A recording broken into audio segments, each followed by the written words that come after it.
आज हम बात करेंगे एक ऐसे जेल की कहानी जो दुनिया की सबसे सुरक्षित जेल माना जाता था।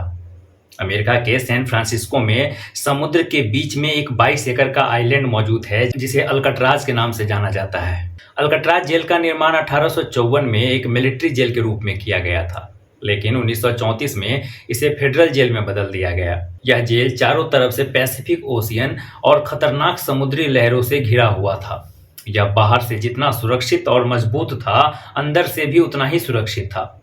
चारों ओर से 20-20 फीट के दो कटीले फेंस से घिरा हुआ, 24 घंटे वॉच टावर से निगरानी और दिन में 13 बार कैदियों की गिनती इसे दुनिया के सबसे सुरक्षित जेलों में से एक बनाती थी। इन्हीं सारी खूबियों की वजह से इसे अनएस्केपेबल प्रिजन का नाम भी दिया गया था। जेल अथॉरिटी का ऐसा मानना था कि अगर कोई कैदी इस जेल की सुरक्षा को बाईपास कर भी लेता है भागने के लिए, तो ठंडे समुद्र को पार करना नामुमकिन है।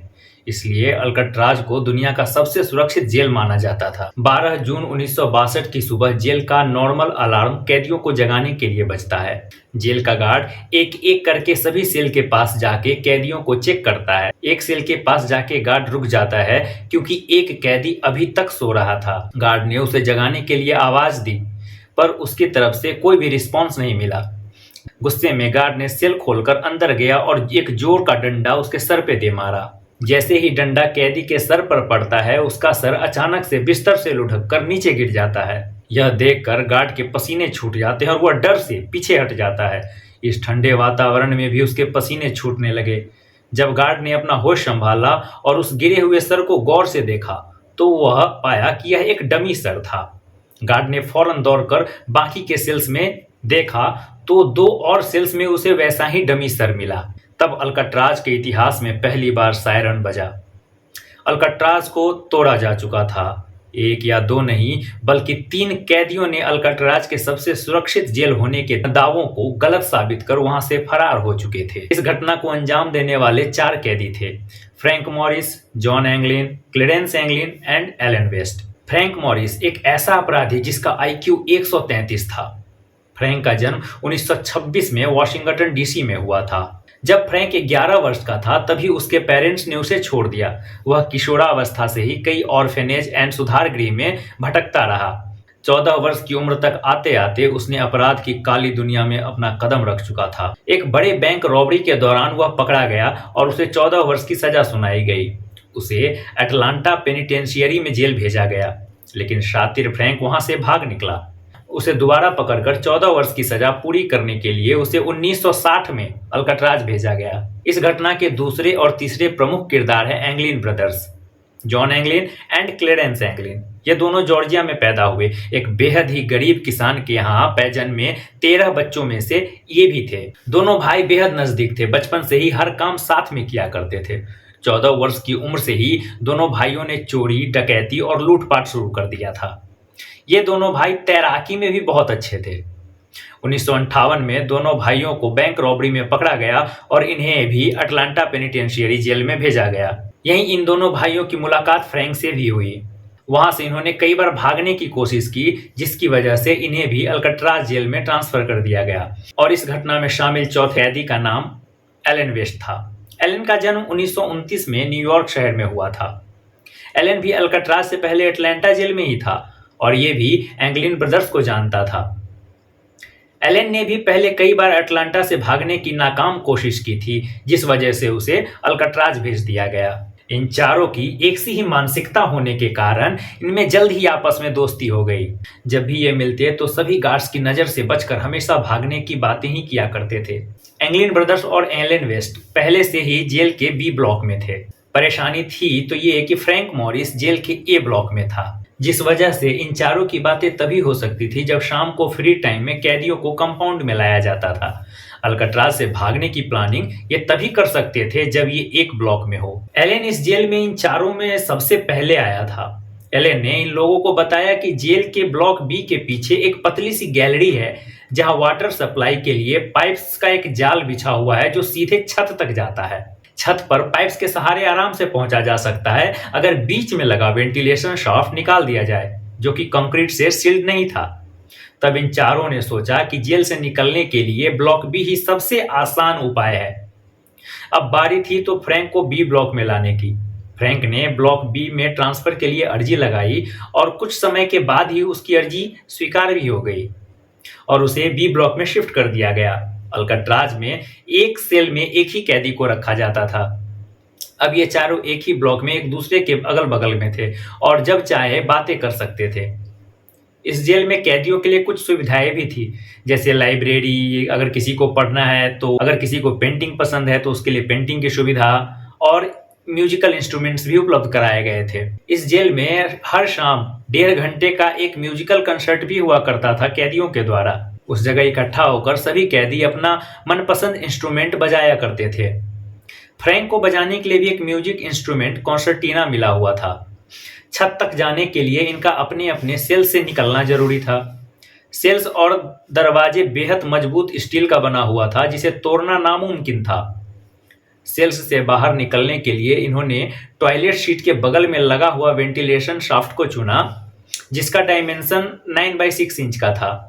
उन्होंने सोचा अगर किसी तरह वेंटिलेशन शाफ्ट में लगे जाली को निकाल दिया जाए और इसे थोड़ा सा और चौड़ा कर दिया जाए तो काम बन सकता है। इसके लिए वे लोग जेल में छोटा मोटा टूल्स जुटाने के काम में लग गए।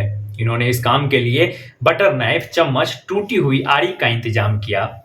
इस काम में एलन ने अपने दूसरे साथी कैदियों की भी मदद ली। हर रात जेल में जब 1.5 घंटे का म्यूजिक टाइम होता था, उस वक्त ये चारों अपने सेल्स में वेंटिलेशन शाफ्ट खोदते ताकि म्यूजिक की आवाज में उनके खोदने की आवाज दब जाए।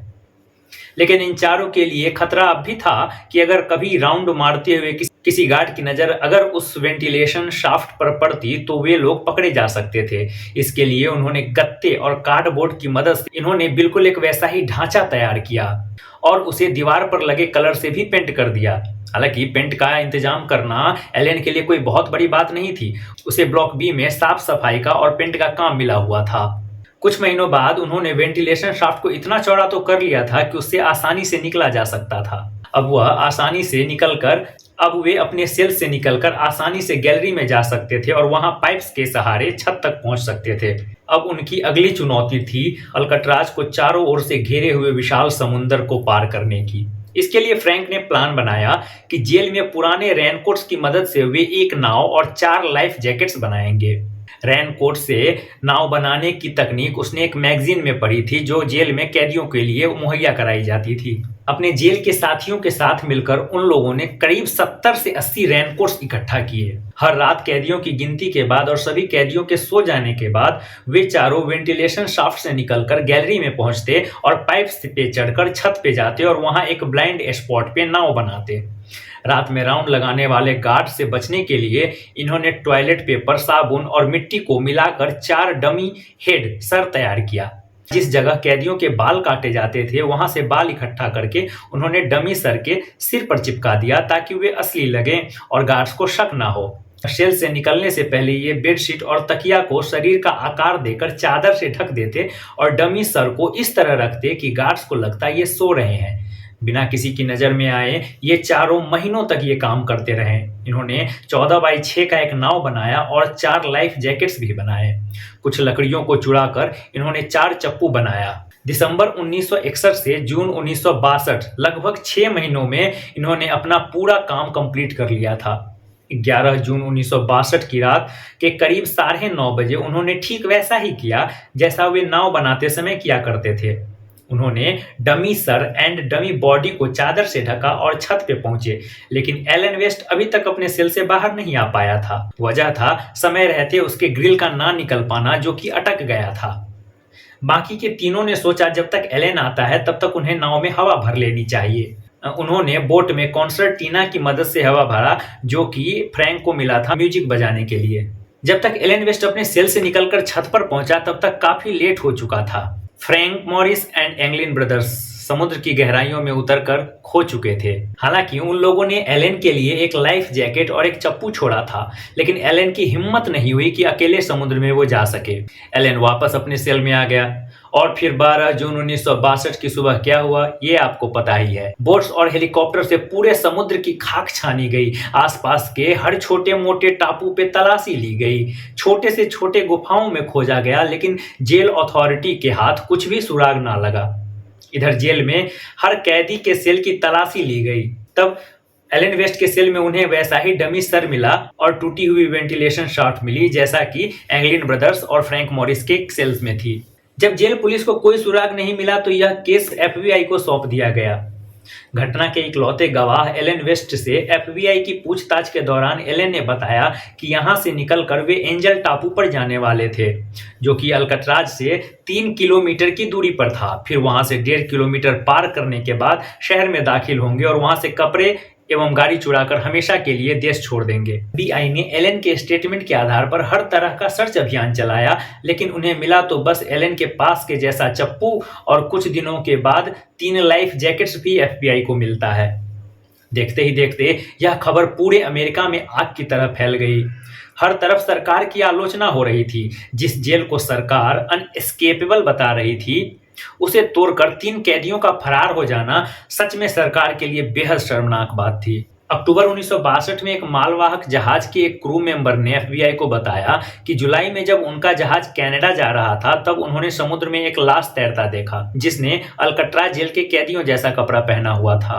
एफबीआई ने जब वहां जाकर सर्च किया तो उन्हें कुछ भी ना मिला, क्योंकि इस बात को 3 महीने से ज्यादा बीत चुका था। कई साल बीत जाने के बाद भी एफबीआई को उन तीनों का कोई सुराग नहीं मिला, तो 17 साल बाद 31 दिसंबर 1979 को यह केस हमेशा के लिए बंद कर दिया गया, यह स्टेटमेंट देते हुए कि जेल ब्रेक की रात ही इन तीनों की मौत हो गई, क्योंकि उनके द्वारा बनाया गया नाव इतना मजबूत नहीं था कि वह समुद्र की लहरों को झेल सके और समुद्र के ठंडे पानी को तैरकर पार करना नामुमकिन था। हालांकि किसी ने भी एफबीआई के इस स्टेटमेंट पर विश्वास नहीं किया। कई बार अलग अलग देशों में इंग्लैंड भाइयों को देखे जाने की बातें भी हुई, अफवाहें उड़ी। पुलिस ने वहां जाकर उन्हें ढूंढने की कोशिश भी की, लेकिन उन्हें कुछ नहीं मिला। इनके जिंदा या मुर्दा होने का कोई भी पक्का सबूत कभी भी पुलिस को नहीं मिला। इस जेल ब्रेक के कुछ ही समय बाद 23 मार्च 1963 को अल्कट्राज को हमेशा के लिए बंद कर दिया गया, क्योंकि इस जेल के संचालन में बाकी जेलों की तुलना में 3 गुना ज्यादा खर्च होता था और कैदी फिर भी यहां से भाग सकते थे। इन सभी बातों को ध्यान में रखते हुए इस जेल को हमेशा के लिए बंद कर दिया गया। आज अल्कट्राज एक टूरिस्ट प्लेस बना हुआ है। अगर आपको कभी वहां जाने का मौका मिलता है तो आप उसे देखकर ये अंदाजा लगा सकते हैं कि आखिर किस तरह उनकी हिम्मत हुई होगी इतने बड़े समुद्र को पार करने की या यहां से भागने की। आज की कहानी में बस इतना ही। आपसे जल्द मुलाकात होगी एक और नई रोमांचक कहानी के साथ।